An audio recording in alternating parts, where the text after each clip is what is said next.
afternoon. Let me take you into the laboratory and show you something amazing about how to activate the human brain to help it find solutions to challenges.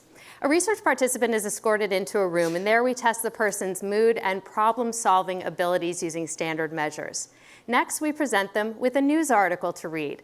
And much like the news that you see and read every single day, it only focuses on the problem. So there's an example. Hunger in America, and how a new report found that many US cities are grappling with rising food insecurities and homelessness. So this article presents one statistic after another about this problem. Next, the person is tested again on mood and creative problem-solving abilities. So that's the control group. Now on to the experimental group. The only difference in the design is the news article. It goes on to present actual or potential solutions to the problem. So in the case of Hunger in America, there are 5 solutions, 5 actions you can take right now in your community to help solve hunger, like donating to a local food bank or fundraising. And again, we test their mood and creative problem-solving abilities. In this study that I conducted with Arianna Huffington and researcher Sean Acor, after we ran 250 people through this, we were shocked by the difference between the two groups in both how they felt and their creative problem-solving abilities. When you present someone with problems that they can solve and solutions that they can actually take themselves right now, their creative problem-solving abilities on unrelated subsequent tasks increased by, on average, as much as 20%. So what that shows us is that we remind the brain that in one domain there's a path forward. You can actually import that empowered mindset to another domain. They also reported feeling better, 19% less agitated, 23% less uptight. So what that tells us is that for managers who are trying to lead their teams through tough times, you actually can talk about the negative in a way that maintains engagement and a solutions-focused response to problems. Common wisdom suggests that in order to create great change, we need to focus on all that's broken and fix it. But we're seeing that that's actually about to change when it comes to our companies and the media. See, research from the fields of positive psychology and neuroscience are providing us with a compelling case that shows us there's a more productive path, and it's twofold. It's highlighting current progress and also focusing on solutions that you can take in response to problems. It's getting the brain to focus on successes and solutions. In the midst of problems, you're not spending time complaining, but you're actually focusing on what you can do about it. The thing is, though, right now on the news, that is not what's happening. It's something that I know all too well. So I was originally a computer engineer writing code at this .com that I worked for, dreaming about being a network news anchor broadcasting from New York City. And I sent 150 tapes around the country to land that first job. Guys, guess how many calls I got? 1. And I was so grateful. Bienvenidos a El Paso. I packed my bags for Texas. I was so thrilled to be there. Now, the exciting part of the story, though, is what would normally take someone about a decade to go from Chicago, I was in El Paso to Chicago to New York. I was able to actually make that jump in 3 years. I credit my meteoric rise to hard-hitting investigative pieces. I know you all saw them. Bed bugs take over mattresses across Chicagoland. Skin-eating fish, ladies, make for a better pedicure, right? And my biting interview with the Dalai Lama. Oh, wait, actually, I should say it was Dolly the Llama. Ah, there we go. There she is. No, but I tell you about this timeline because when I made it here to CBS News in New York, I was still full of hope and optimism about the good work that we could do using our reach and resources, right? Except that my 2 national news programs were full of negative stories. I knew that there was a better way that we could cover the news, a way that actually empowered people and helped move them forward in a positive direction. And that's what led me to study positive psychology under Dr. Martin Seligman at the University of Pennsylvania.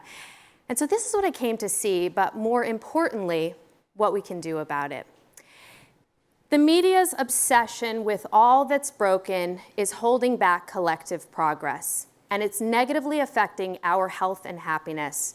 In a previous study that I also did with Arianna Huffington and Sean Acor, we found that just 3 minutes of negative news in the morning can lead to a 27% higher likelihood of you reporting your day as unhappy 6 to 8 hours later.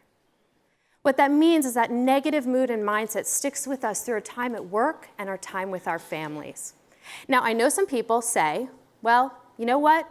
News, it's not going to change because negativity and sensationalism sell. But actually what we're seeing is that there is a different viewpoint that's coming out of the research. So I know that here at Google, and there are many organizations like it where your bread and butter is advertising, right? A compelling body of research from the fields of advertising research and others are finding that negative content negatively impacts key advertising measures, like likelihood to purchase or feelings towards a brand of the product advertised alongside it.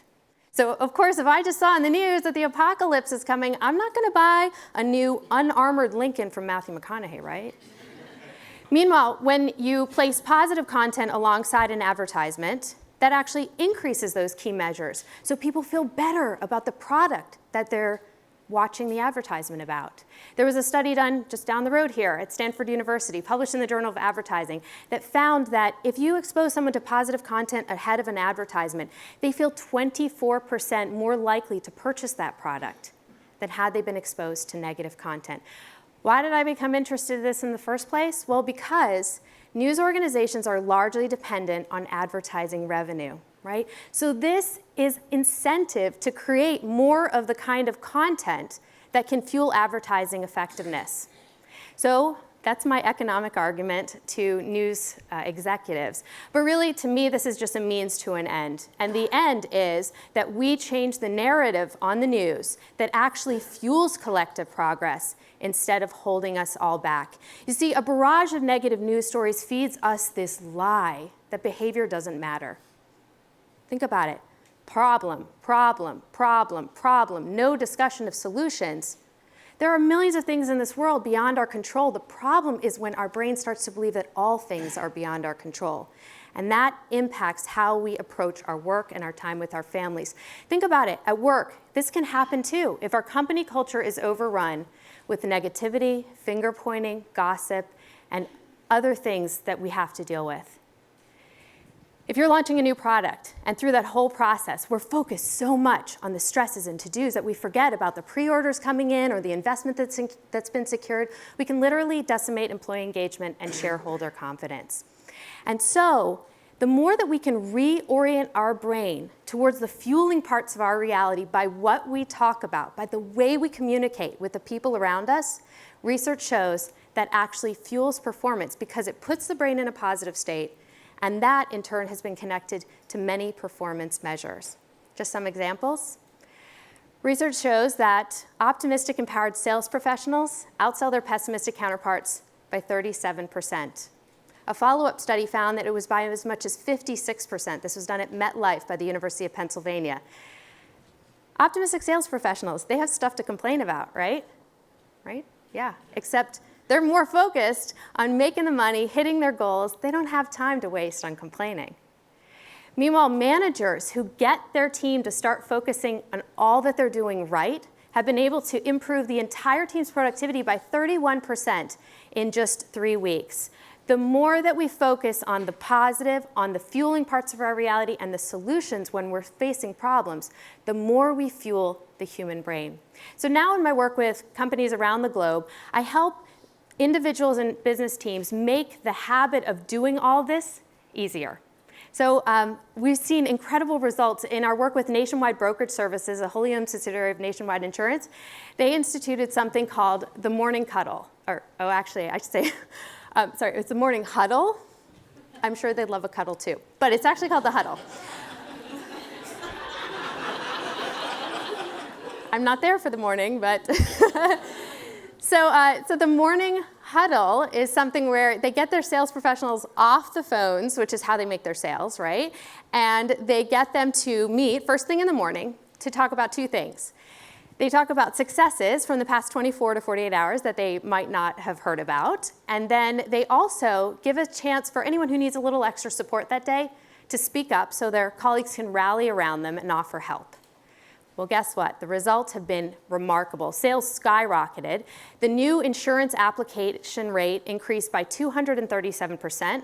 Revenues have gone up by 50% in an 18-month period. Not a small 50, this is hundreds of millions of dollars.